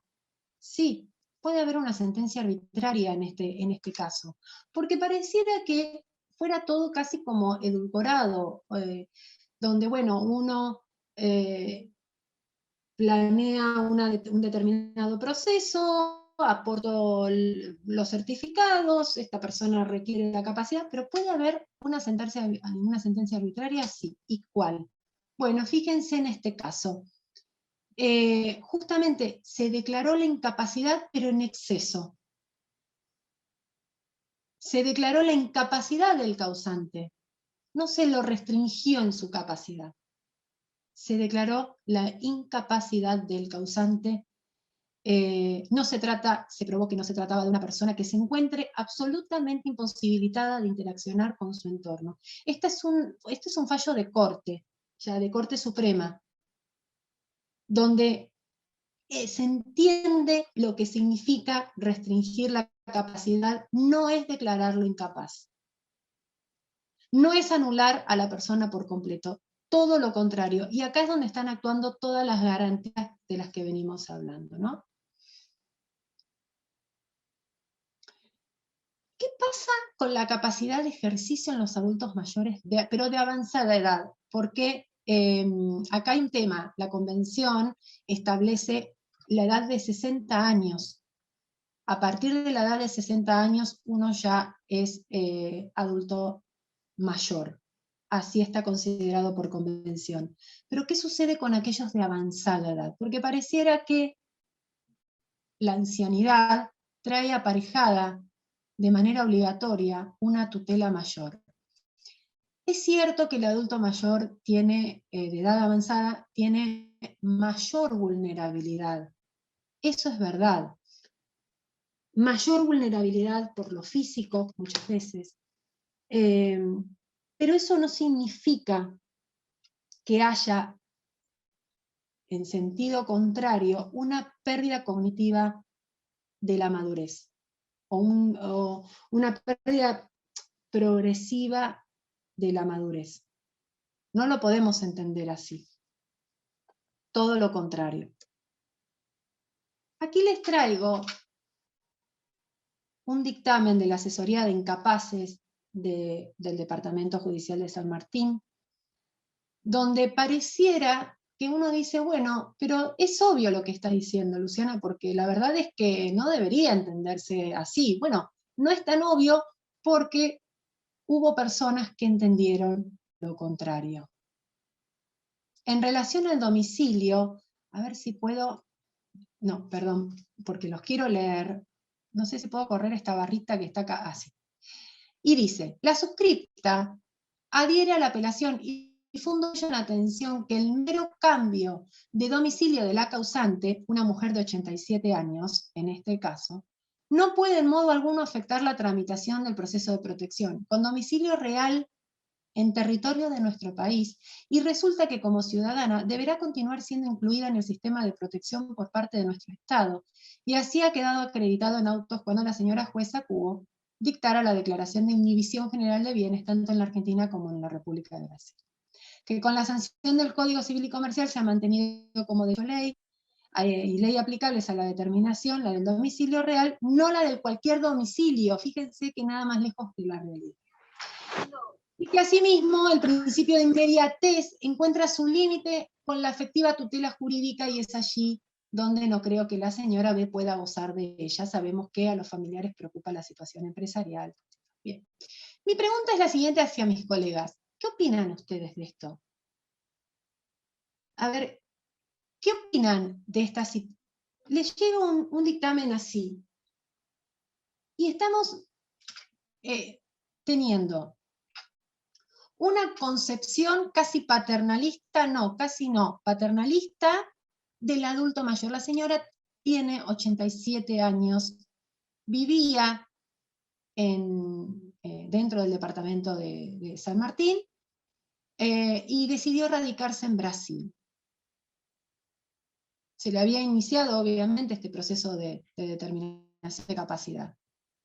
La asesora de incapaz. Justamente también, ¿no?, la palabra que tampoco tendría que estar ahí, tendría que haber una modificación en cuanto al organismo. Pero, digo, ella considera que el principio de inmediatez encuentra su límite y no cree que la señora pueda gozar de ella en donde ella decidió irse a vivir. Digo, ¿qué opinan ustedes de esta situación? ¿Cómo lo resolvemos? Porque pareciera que fuera tan claro el Código Civil y Comercial, fueran tan claras las normas convencionales y constitucionales, que no sería ni necesario expedirse sobre esto. Pero evidentemente, digo, hay personas que tienen otra visión del derecho, o por lo menos de lo que nosotros entendemos. Claramente esto fue apelado y la Cámara contestó. La Cámara contestó lo siguiente: se valora el lugar efectivo y real de residencia de la causante a fines de ponderar que es el juez que tenga allí su jurisdicción quien se halla en mejores condiciones para garantizar y controlar la legalidad y razonabilidad de las decisiones que se adopten con relación a su persona y patrimonio. Indudablemente será mayor el grado de satisfacción, principio de inmediatez, si la interesada puede acercarse a los estrados del juez en cualquier momento, principio de inmediatez, sin tener que sortear un obstáculo. Inmediatez y tutela efectiva, obviamente, ¿no? Los dos. Bueno, el resto lo seguirán leyendo ustedes. quiero hacer una aclaración, una nota al pie. Brasil tiene un sistema jurídico similar, en materia de capacidad, similar al nuestro en Vélez Sarsfield. De manera que en Brasil, si una persona quisiera ser restringida en su capacidad, prácticamente tiene que ser considerada un incapaz o un insano, como lo considerábamos nosotros con Vélez Sarsfield. Esto significaría que en sentido contrario se le daría casi como no sé si llamarlo como un resguardo, pero como un campo de acción más amplio. Porque en nuestro país, la persona que va a ser determinada en su capacidad, y particularmente el adulto mayor en edad avanzada, en Brasil, salvo que tenga demencia senil, no estaría teniendo ningún tipo de proceso. Cosa que en Argentina sí. Digo, esta contradicción de los paternalismos, de las tutelas, donde a veces los excesos en el resguardo de una persona nos puede llevar justamente a cometer arbitrariedades como la que hemos visto. Doctora, ¿puedo hacer una pregunta en relación a este tema? Sí, por supuesto, sí. Yo tengo ahora un caso donde se declararon incompetentes en Capital porque la causante se tuvo que ir a vivir a Neuquén con su hermana porque sola no podía quedar. Habíamos iniciado el trámite aquí en Capital, ya se habían designado curador, defensor, bueno, todos los digamos, se había designado también al cuerpo médico forense, y yo lo que entiendo es que los jueces siguen aplicando el código procesal y al civil mucha bolilla no le dan. Pero la asesora es la que consideró lo mismo que la Cámara, porque lo que está diciendo es que no hay inmediatez si la señora, la causante, está en Neuquén y el juez está en Capital. Entonces, con esa excusa se fue el expediente a Neuquén. Y ahora quedó en el aire, además de decretar la inhibición general de bienes de oficio. Pero la persona está viviendo en Neuquén, me dijiste. Ahora sí, porque no puede quedar sola. Se inició con un certificado médico. Pero es que si está viviendo en... Claro, ahora el expediente está en Neuquén, lo tienen que sortear, pero lo que quedó en el medio es una inhibición general de bienes de oficio que se dictó en Capital Federal, en el juzgado de Capital, que además no fue un juzgado de los de familia, sino se fue a un juzgado de los comunes, porque había una causa anterior. Pero había una causa anterior, y entonces por conexidad también se fue... no, porque hace fuero de atracción. No. Pero ahí estás... que la mujer se queda sin, digamos, sin poder continuar el trámite, sencillamente porque yo manifesté como abogada de la hermana de la causante que se presenta, que es mi cliente, que era necesario que viajara para estar a resguardo, y que eso no impedía que el juez pueda tener contacto, porque tienen computadoras y demás, virtualmente con pero el contacto se requiere que sea personal. Bueno, pero en esta situación de pandemia, ¿cómo hacemos eso? No lo entiendo yo muy bien. ¿Cómo el juez, si no siquiera van a tribunales? Sí, en eso sí tenés razón, pero tenés que insistir en que el contacto con el juez tiene que ser personal. Está bien. Y justamente con los menores, por eso digo, hago el paralelismo con los menores, en este sentido, con los menores muchas veces pasa lo mismo. Claro, sí, eso lo entiendo, pero por eso, entonces quiere decir que cuando la persona se traslada, el causante, en este caso a Brasil, en el caso que yo le comento a Neuquén. A Neuquén, no hay otra que el juez se tiene que declarar incompetente. Totalmente, realmente no tendría... Exactamente, tenés que solicitar el archivo de las actuaciones producto de esta situación, previo levantamiento de todas las medidas cautelares. Ok. Pero en principio, bueno, es correcto entonces lo que hizo el juez de Capital. Lo que no es correcto es que decrete la inhibición general de bienes cuando yo no la solicité. Exactamente, pero esto es algo que Gladys había mencionado, de que prácticamente es de plantilla. Y bueno, tenemos que tratar de cambiarle las plantillas, porque Evidentemente no todos los casos son iguales. O pedir la inconstitucionalidad, o pedir de entrada la... Es sentencia arbitraria. Sí, en realidad estás teniendo una arbitrariedad por exceso, y pedir el archivo de las actuaciones, ¿no? Claro, porque esa persona, en principio, es plenamente capaz. ¿Por qué la vamos a inhibir? Exactamente. Si todavía sí. no sabe el juez si es correcto o no, supongamos que sea un caso de estos donde la persona, vio que inventan que la persona se volvió loca o algo así y se quieren quedar con todos los bienes, quizás lo hagan por eso. Son medidas, de todos modos, recordar lo siguiente, las medidas cautelares son medidas cautelares porque vienen con un plazo. Si no vinieran con un plazo, no es una medida cautelar, ya estaríamos hablando de otra cosa. Pero las medidas cautelares tienen que venir con un plazo. Y además, también caducan, y caducan por la modificación de las circunstancias. Entonces, acá podés alegar justamente eso. En este caso hubiera caducado porque la causa ahora está en Neuquén. Exactamente. ¿Caduca de pleno derecho o hay que pedirlo? Sí, pero ojo, porque lo que te puede decir el juez es, sí, bueno, pero una medida cautelar dictada por juez incompetente es válida. Claro, sí, por eso, a eso me refiero, por el fin que tiene que proteger al causante. Exactamente, el juez podría llegar a plantearte eso. Ahora, bien cabe la posibilidad de hacer esta ratificación en Neuquén, diciendo, bueno, la realidad es que solicito el levantamiento de la medida cautelar, habida cuenta de que no existen motivos como para seguir sosteniéndola. Sí, no, igual yo no puedo actuar en Neuquén porque no tengo matrícula, pero bueno. No, está bien, pero por ahí problema. Seguiremos con algún colega de Neuquén. Gracias, doctora. No, al contrario, ahí tenés igual mi mail, cualquier cosa, después si querés me mandás un mensaje, no hay problema, y veo cómo ayudarte. Entonces, fíjense que esta sentencia de Cámara del departamento de San Martín, de la Sala Tercera, fue quien aplicó justamente los principios protectores, no solamente en materia de capacidad, sino también de las personas mayores. Donde se tiene que promover la defensa de los derechos humanos y las libertades de la persona mayor.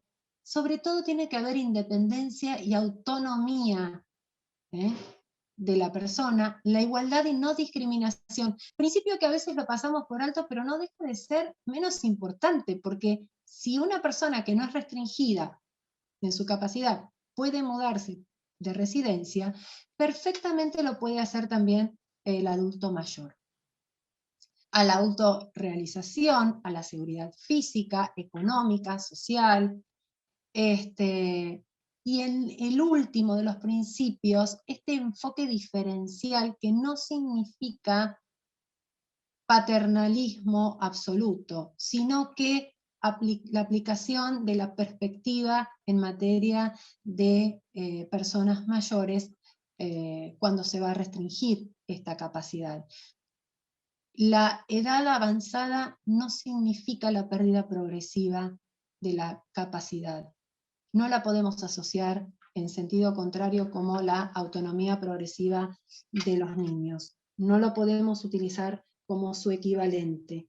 Tenemos que mantenernos en esta idea de que la persona adulta de edad avanzada tiene sus facultades mentales intactas, salvo prueba en contrario.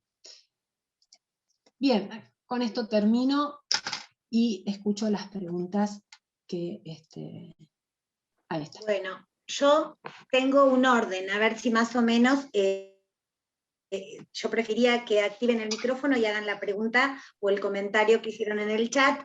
Yo más o menos anoté un orden, a ver si voy bien. Creo que tenía una pregunta de David Chávez, ¿puede ser? ¿Quiere activarse el micrófono? Si no, la buscamos en el chat. No, búscala porque es larga.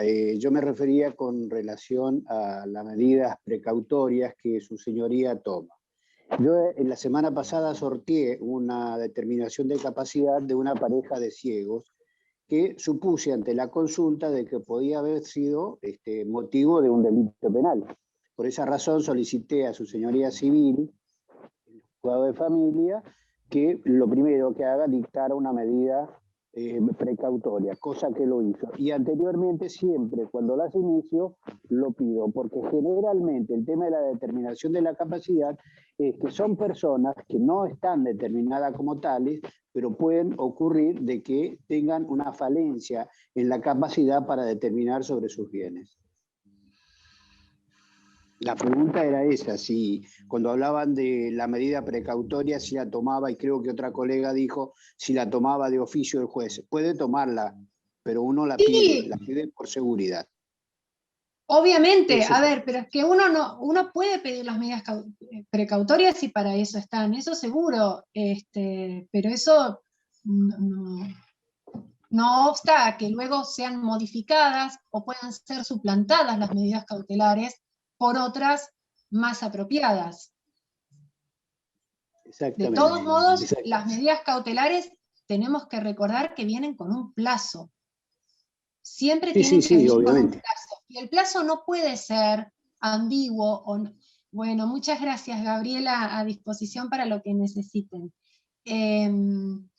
A ver, el plazo no puede ser ambiguo o, por ejemplo, bueno, determino la inhibición de bienes hasta tanto se recupere la persona. Algo que quedó pendiente en la charla recién es que las sentencias, tal es así, las sentencias en materia de capacidad tienen un plazo de 3 años. Cada 3 años los juzgados tienen la obligación de revisar esta sentencia. Entonces, tampoco puedo estipular como plazo cuando la sentencia sea revisada. Las medidas cautelares se caracterizan justamente por tener este resguardo, pero con un plazo, y si tomamos un análisis legislativo, normativo, o a la luz de las 2 dimensiones que yo di, tiene que ser el menor plazo posible. Porque lo que vos dijiste, David, es perfecto, lo hice para tal, perfecto, pero tiene que ser el menor plazo posible y buscar quizás alguna otra medida en beneficio de tus asistidos. Gracias. Muy bien. Gracias, Viviana, muchas gracias. Estoy contestando ahí los mensajes. Bueno. Bueno, Perfecto. ¿quién más? Después tenemos otra preguntita de la doctora Márquez, que acá la tengo, cualquier cosa, si no ella que lo reformule. Pero dice que si en Capital Federal es el cuerpo médico forense el que define la medida de la restricción, como lo hace acá el equipo interdisciplinario. Podría llegar a solicitarse cuerpo médico forense, no es lo usual, por lo menos en las determinaciones de capacidades que yo trabajé aquí en Capital, solicité la evaluación médica del hospital público, la cual puede ser como mucho más efectiva. Pero a veces también puede suceder que requieran del hospital público, requieran de la obra social a la que pertenezca esa persona. Podés solicitarlo a cuerpo médico forense. En Capital nosotros tenemos el cuerpo interdisciplinario, quien, de acuerdo a la idea del juzgado, quizás pueda derivarlo ahí al causante, donde va a ser evaluado por un equipo de psicólogos, sobre todo, y asistente social. Pero va a quedar también a criterio del juez y cómo nosotros lo pidamos. Podemos pedir peritos, ¿sí?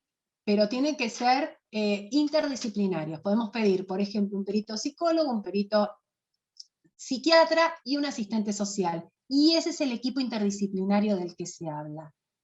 Ese es el equipo interdisciplinario. Es justamente una de las materias donde más arraigado está el concepto de la interdisciplina en materia de derecho de familia, ¿no?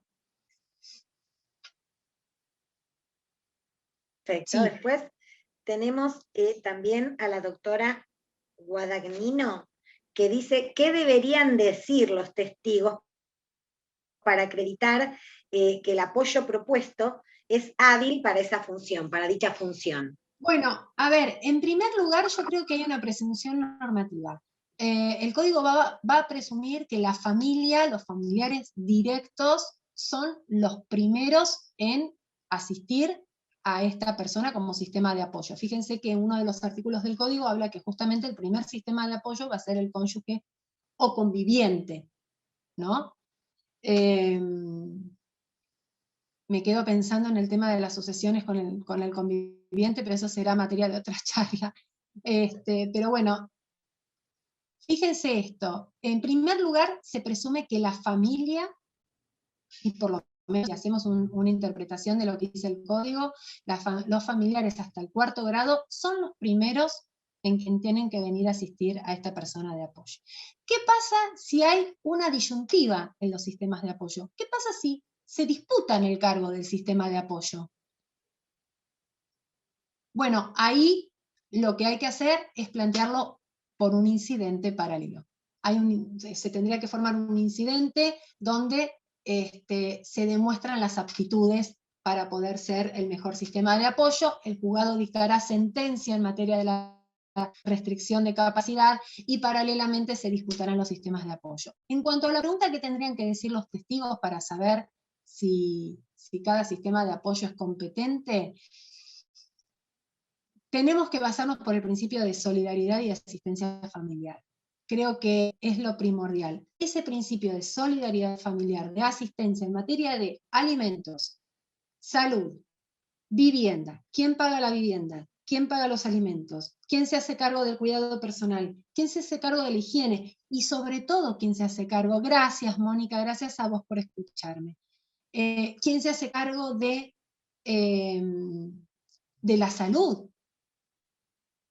¿Quién se hace cargo de hacerle tomar el remedio a esta persona, si lo tiene que tomar, o de llevarlo, o de traerlo, o de acompañarlo, ¿sí? O también, incluso, de promover su esparcimiento, porque en el caso, por ejemplo, de los adultos mayores de edad avanzada,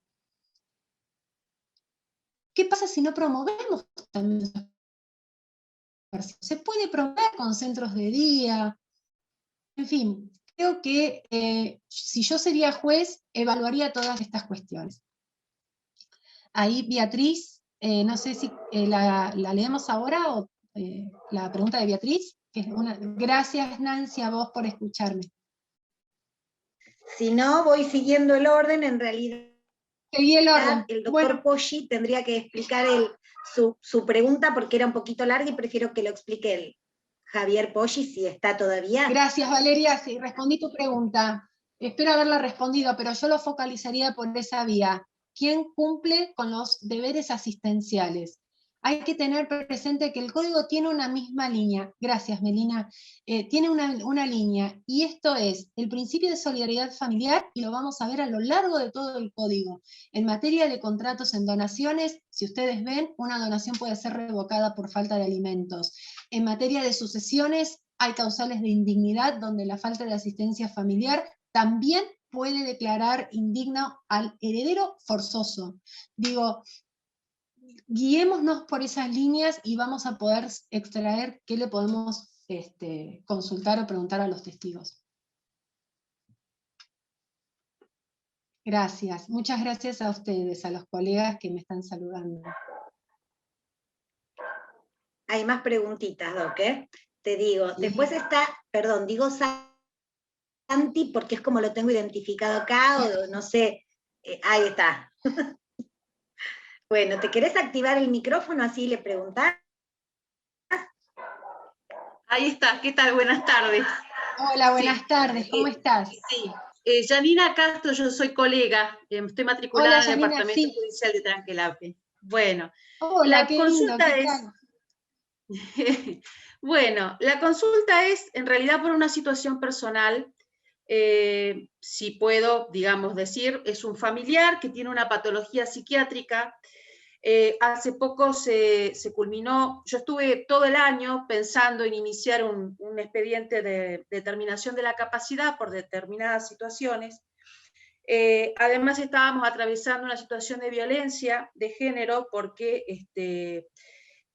digamos, yo tengo 3 sobrinitos, Santi es el mayor, y el papá de mi tercer sobrina, de una niñita de 2 años de edad, estuvo imputado por abuso sexual de un familiar y de estos 2 niños, y este familiar cambió repentinamente, su domicilio está en Vera, al norte de Santa Fe, casi 800 kilómetros de donde yo me encuentro, que no es en Trenquelauquen, es en una ciudad cercana. Entonces, en este caso, por ejemplo, si yo tuviera que, porque estuve haciendo consultas y esta persona está virtualmente descompensada porque ha padecido un brote psicótico, ¿dónde debería yo iniciar? Donde él está residiendo. Donde él está residiendo. Donde él está residiendo, en Santa Fe. En Santa Fe. No puedo iniciarlo en Buenos Aires. No, me tengo que tirar a la pileta. No es tirarse a la pileta, es en Santa Fe. O sea, directamente te lo digo, en Santa Fe. Y vos me preguntarás, pero con este criterio que vos, ¿no? Analizando, digo, con el criterio que yo tengo, tendríamos que... La pregunta tiene que ver con el domicilio, ¿no? Porque esta persona tenía su domicilio donde, digamos, estaba viviendo acá en su lugar de nacimiento, ¿no? Y drásticamente se muda a este lugar, con esta persona que culminó su proceso penal y salió sobreseída. Yo hice la denuncia al Ministerio de Género, por supuesto que tomó intervención a través de la línea 144. Pero si actualmente la persona que vos querés restringir o determinar su capacidad se encuentra residiendo en Santa Fe, es en Santa Fe. Ni en Buenos Aires, ni en Trenquelauquen, me dijiste, ¿no? Sí, sí. Ni en Trenquelauquen, es en Santa Fe, por estos dos principios que yo te dije, principio de inmediación, principio de tutela efectiva. La capacidad va a tramitar donde resida la persona y su residencia es la habitual. Claro, pero hace 2 meses que está allá. Bueno, no importa. La optó como habitual. Claro. Por más que yo alegue que fue forzada en el contexto de esta situación de violencia preexistente y demás, no tengo escapatoria. Iniciala ahí y después, a ver, con esto quiere decir que tenemos que iniciar una determinación de capacidad en cada lugar donde se traslada la persona. Claro. Probablemente. Es que no hay una jurisdicción única. No tenemos una jurisdicción única. Sobre todo en nuestro país, ¿no? Que tenemos tanta orfandad en materia de protocolos, en materia de criterios, ¿no? Exactamente. A ver, vamos en sentido contrario. No naturalicemos también la jurisdicción diciendo, bueno, es la única forma de pedir competencia. Nuestro derecho sí, a través del domicilio. Ahora, hay otros derechos que se rigen, muchas gracias María, hay otros derechos que se rigen por otras cuestiones, por la persona misma. Claro. Exacto. Bueno, nosotros nos regimos por el domicilio, y en el entendimiento que esta persona, dentro de su capacidad, optó por residir en un lugar determinado, es ahí donde la tenés que iniciar. Después el juzgado te dirá, pero no sería correcto si el juzgado, al igual que el dictamen que yo expuse, se basa en domicilio real, porque el domicilio real es el lugar de residencia. Sí, claro, perfecto. Y si vamos a todas las convenciones, y sobre todo el Tratado de Montevideo, también, por ejemplo, en materia internacional, al Tratado de Montevideo de 1941, ahí te va a decir residencia es donde la persona hace su sede habitual. Y, si mal no recuerdo, que tengo el código en mano,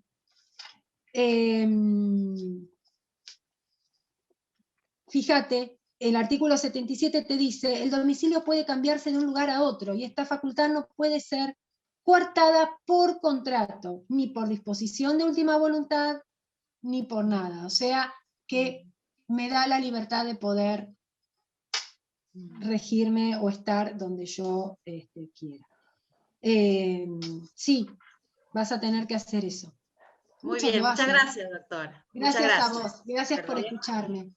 No, por favor.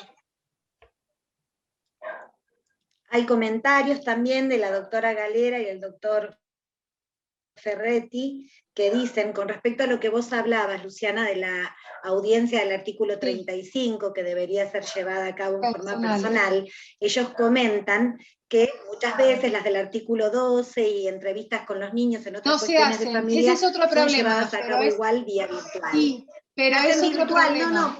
No, Lu, que las hacen virtualmente. Sí, pero es un problema. ¿Por qué? Te explico o sea, por entiendo qué. que dicen que si por claro, Sí. analógicamente se podrían llevar a cabo también, eso entiendo que dicen los doctores, con los casos de restricción. Del mismo modo, primero no podemos, recuerden que tratemos de evitar esta analogía en materia de la niñez, sí podemos quizás tomar principios, pero no podemos aplicarlo analógicamente. En cuanto a la audiencia del artículo 12 y del artículo 8 de la Convención de los Derechos del Niño, estamos con un problema, porque lo que no podemos evitar, lo mismo que en materia de determinación de capacidad, es la sepsis que tiene esa audiencia. Entonces, cuando vos iniciás una audiencia, cuando vos programás una audiencia vía internet o vía medio o dispositivo, no importa, el problema es que vos no podés preservar la sepsis. Entonces, digo, como operadores del derecho tenemos que hacer valer esta garantía, porque nosotros no sabemos si la persona puede estar siendo amenazada. Como por ahí un poco la colega que relató recién, ¿no? No sabemos si la persona está siendo amenazada en esa audiencia.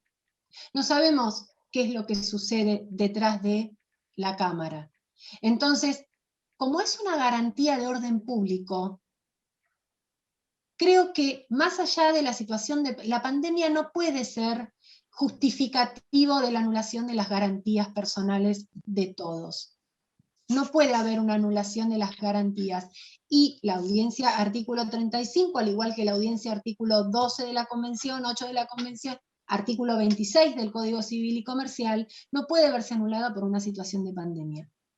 Porque hay protocolos y hay formas de mantener esa distancia social. No se puede utilizar esa justificación. Creo que tenemos que insistir en que la audiencia se tome de manera personal. No nos quedemos con el primer no.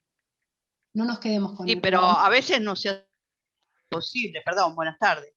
Hola, yo trabajo por estos casos y sé, ¿qué tal?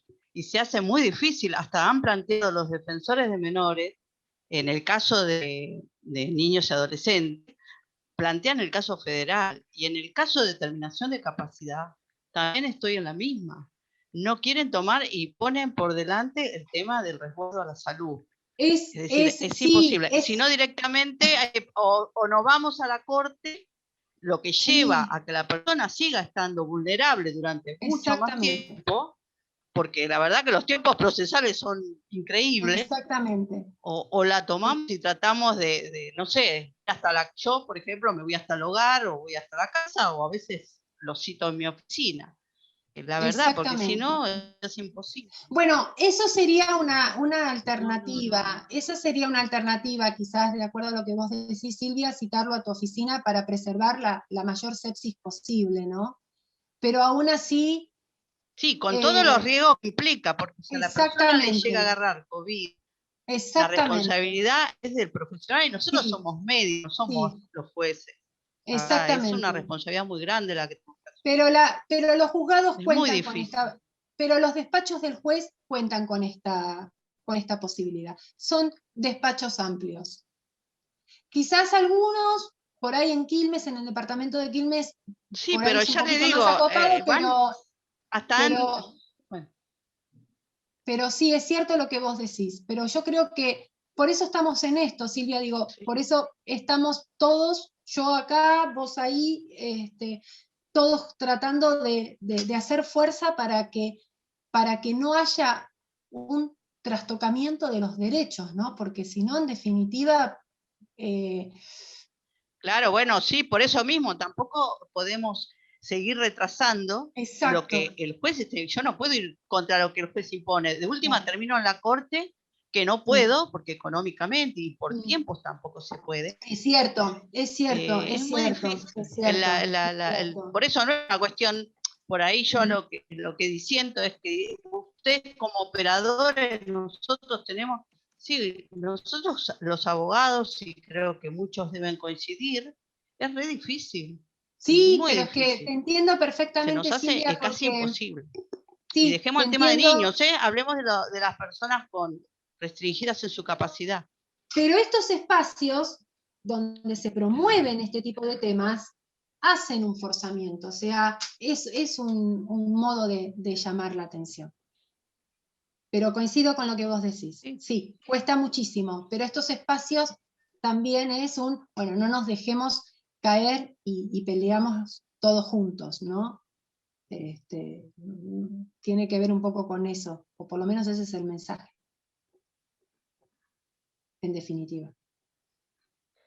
Gracias. Silvana, no sé si hay alguna pregunta Sí, más. perdonen. Sí, hay varias. Tenemos comentarios de la doctora Silvia Briata, si se quiere ya habilitar el micrófono, por favor. Sí, muy triste. Hola, ¿qué tal? ¿Cómo están?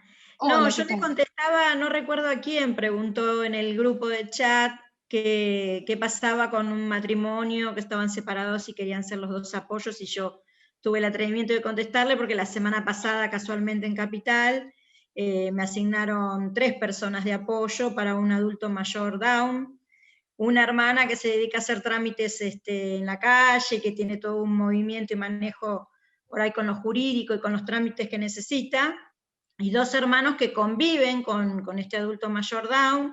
Entonces la jueza tuvo el criterio de ampliar. Yo propusimos solamente un solo apoyo, y después en la audiencia que tuvimos, que la verdad que fue fantástica, porque el cuerpo técnico, bueno, que en Capital no se llama así, en Cava, el asesor, y bueno, la verdad que fue muy buena la audiencia, porque apoyaron mucho, incluso... ¿Qué juzgado te tocó, Silvia? El 39, si no me equivoco, civil. 38, por 39 no me suena, el 38 sí. Ay, no me acuerdo. Discardi. Disculpa, pero no me acuerdo en este momento el número.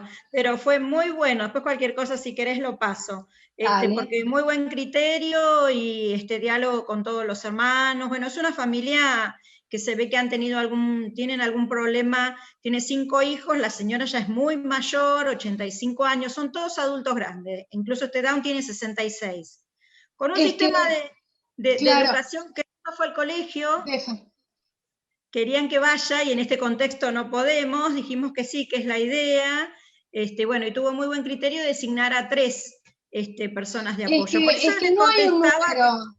El código no impone un número en materia de sistema de apoyo. El código por eso habla de sistema de apoyo, sistema entendido como un mecanismo, no como un número o una persona. Exacto, como red, correcto, sí, como dice Catalina, como una red, donde vos perfectamente lo describís. Una sabe hacer los trámites, el otro lo contiene con una cosa y la otra lo contiene con... Es un mecanismo, pero no hay una cantidad de personas determinadas. Ahora, si una persona, un matrimonio separado, puede ser el sistema de apoyo mutuo, no le veo el impedimento, porque si se eligen, no le veo impedimento. Sí, está bárbaro. Sí, se puede más. Sí, es como el contrato de mandato. Son administradores los curadores. Van a tener también esa obligación, y de hecho los curadores sí van a tener, por ejemplo, incapacidades de derecho. No, de nada. Te quería comentar también, ya que estamos a propósito, tuve también en estos días de fin de semana largo, de la cuestión de la imposibilidad de circulación y demás, otro caso que, bueno, la verdad que la doctora Garcete, como siempre, tan involucrada con todo y con todos los casos que le llegan al juzgado, y es casualmente algo como lo que estuviste comentando, que yo noto que es muy distinto el sistema en Capital, la colaboración que tuvimos desde la comisaría, porque este es un caso de que se niega, ¿sí? La persona con la discapacidad tiene problemas psiquiátricos serios, de hecho que si les muestro las fotos de cómo vivía dentro de su casa un basurero, no tiene colchón, los hijos se preocupan por él, pero él no deja, y tuvimos que pedir la internación. Exacto. En este camino habíamos iniciado la determinación de la capacidad, que intentábamos. Sí, pero previo tenés que pedir, claro, pero previamente la internación, porque ahí te vas a encontrar con esa disyuntiva donde para que la capacidad se presume, entonces primero, si es como vos decís, lo interno, para evaluarlo. Claro, Lo que te quería comentar es qué pasó. En provincia, es de Malvinas Argentinas. En provincia, en su momento, el juzgado nos ordenó que vaya a ser tenga una atención en un hospital de Malvinas Argentinas, que se ha llevado por la comisaría para que interprete el oficio que llevábamos, tardamos 4 horas, para que vayamos hasta la casa otro, fue tremendo, y no se pudo hacer, porque él fue al hospital, pero el hospital hizo una evaluación que no pudo completarse, porque le pedía que volviera a presentarse para hacer un seguimiento. Claro. Cosa que no hizo, por supuesto que no lo hizo porque el señor se niega, encima tiene un hermano que también tapa esa problemática psiquiátrica que tienen, que es de familia. Bueno, la cuestión que ahora lo logramos porque este señor estaba deambulando en la calle, en Capital, se ha ido para Capital porque decía que en su casa no quería vivir más. Logramos esta posibilidad que el juzgado nos dio de la internación, de la intervención también mediante policía. Se lo llevó al hospital, la policía acompañó muy bien, porque se ve que tienen bastante trabajo de este tipo más seguido, a lo mejor que en provincia. Se lo llevó al hospital, quedó contenido en el hospital, lo internaron, se internó con el hijo, ya está en tratamiento, toda una situación completamente distinta de lo que vivimos en provincia. Prolijo, bien acompañado, y bueno, ahora estamos con que tiene que hacer la presentación en el hospital de contestar este oficio y en qué situación está este señor, pero claro, el acompañamiento de los hijos, bueno, por supuesto es importante, pero un conjunto, ¿no? Todos tenemos que trabajar en conjunto en este tipo de cosas. El juzgado, el profesional, la familia. Bueno, te quería comentar porque la experiencia fue muy buena y completamente distinta en 2 jurisdicciones, completamente distinta. Suele suceder. Gracias, Silvia. Silvana, ¿alguna pregunta más? Bueno, no sé si la doctora Nesosi quería decir algo, o en algún momento me pareció que quería intervenir. Desmuteate, Liliana, tenés el micrófono apagado. No, sin ánimo de que nadie se sienta herido, yo creo que hay hay como un diálogo incomprendido entre los que trabajamos con la mirada netamente de la Convención y obviamente el Código Civil y demás, porque, si nosotros nos manejamos desde la mirada convencional y el cambio de paradigma, es largo, no puedo ahora ponerme a hablar de todo esto, pero yo digo, solamente pensar en un apoyo, estamos siempre individualizándolo como una persona, y apoyo puede ser un medio tecnológico, un animal, sí. O sea, los apoyos son tan diversos, por esto de lo que hablabas vos, Luciana, ¿no? Entonces, yo lo que pienso que cuando se tiene una mirada basada en lo que es la convención y centrada en la persona con discapacidad, cuando se llega al examen interdisciplinario, no podemos seguir repitiendo el modelo anterior. Exacto. Justamente el examen interdisciplinario está para evaluar la asistencia, las necesidades, qué tipo de apoyos va a necesitar esa persona, ¿no? Ahí necesitas tener también un asistente social. Es importante y a veces no lo tenemos en cuenta esto. Muchas gracias, Silvina. Pero tengamos presente que tenemos que requerir en nuestras peticiones un asistente social, no importa quién lo pida.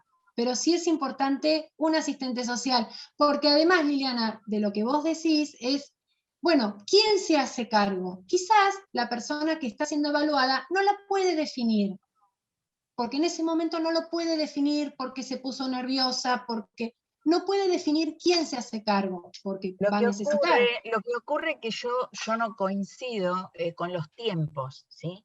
Porque, ¿qué pasa con la Convención? La Convención habla de que la persona con discapacidad es el centro de vida, es el centro dentro del proceso. De hecho, una de las personas que puede pedir su sistema de apoyo es la propia persona con discapacidad, no solamente los familiares.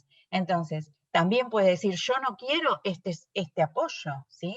Porque si no, si a la persona no le permitimos manifestar su autonomía, su decisión, la estamos desplazando del proceso. Y justamente de lo que habla la Convención... Depende de qué caso, Liliana. ¿Cómo? Perdón, depende de qué caso. Por supuesto, pero depende por eso qué digo tipo de... que dentro de los equipos interdisciplinarios, tal vez, y según las 3 profesiones que debería de haber, ahí es donde se analiza la necesidad de cada persona. Y depende de qué caso, obviamente, porque hay casos que la persona no puede Lo que pasa es que ahí te vas a encontrar en choque con la estructura paternalista que tiene nuestra norma. Entonces, tampoco podés dejar morir una persona, porque el Estado como Estado no puede dejar morir a una persona si es que esta persona te va a decir, bueno, yo no quiero que me asista nadie. No, entonces, pero... es casi, acordate también, no solamente del principio de inmediatez o de la tutela efectiva, sino también el principio de oficio, donde los jueces tienen que actuar de oficio frente a situaciones determinadas. Claro, sí, perfecto, pero mucho en salud mental, por ejemplo, sí, inmediatez 100%, pero estamos hablando de una determinación de capacidad que tiene sus tiempos, que de pronto generalmente son personas que tienen un déficit, porque no podemos ya hablar de déficit, un problema, digamos, de una discapacidad mental, intelectual o psicosocial, y se van dando los tiempos de la determinación. Yo lo que digo, que los cambios no pueden ser de hoy para mañana, ¿sí? Los cambios, pero la convención es para vivir la vida de la persona con otra libertad. Y todavía, como naturalizamos tanto el modelo médico rehabilitador y Exacto. todo lo que viene del andamiaje, más el no cambio del código procesal, seguimos repitiendo muchísimos modelos y vamos como embarullándonos en esta misma situación. Yo no digo, no, por supuesto hay situaciones de inmediatez que hay que atacarlas, pero lo que yo digo es que chocamos contra esto, ¿no? Chocamos contra esto y a veces, para no perjudicar a la persona, tenemos que hacer determinadas concesiones. Sí, correcto, sí, perfecto. Gracias. No, por favor. Estamos por terminar la charla, espero que les haya servido. Yo te pongo en el chat el mail. Perfecto, también está en el mail. PowerPoint que... Sí, perfecto. Que será... Sí. Sí, el Power les va a llegar a todos, ¿eh? A todos, Luciana, todo genial, y bueno, mil gracias de nuevo. Nos encantó la charla, y bueno, la verdad que te dije que preguntábamos mucho acá en San Martín, y viste que no te mentí, participamos. No. Así que bueno, te vamos a invitar próximamente a hablar. Sí, muchísimas gracias. Gracias a todos por haber participado, ¿eh? Hasta luego. Muchas gracias. Gracias a todos. Adiós. Chao, buenas tardes. Wow, adiós. Muchas gracias, Lu.